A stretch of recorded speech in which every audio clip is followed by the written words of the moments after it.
అందుకే విశ్వాసం అనేది మౌనంగా ఉండదు. It speaks, it's works. అది మాట్లాడుతుంది. నేను దేవుణ్ణి నమ్ముతున్నాను, మంచిది. మరి నమ్ముతున్నాను అన్నప్పుడు నీ నమ్మకాన్ని బట్టి నీ జీవితాన్ని చూసినప్పుడు నువ్వు దేవుణ్ణి నమ్మిన వ్యక్తిగా కనపట్టల్లా, జీవితం కనపట్టల్లా. మాట కనపడుతుంది కానీ క్రియలు లేవు. క్రియలు లేనప్పుడు విశ్వాసము మృతము, ఉపయోగం లేదు దాంతో.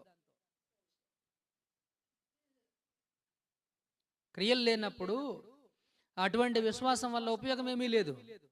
సో దేనికి విశ్వాసం మీకు అని అంటే, తలనొప్పి తీసేయడానికి, కాళ్ళు నొప్పులు తీసేయడానికి, జ్వరం తీసేయడానికి, అప్పులు తీర్చడానికి, వీటికి విశ్వాసం.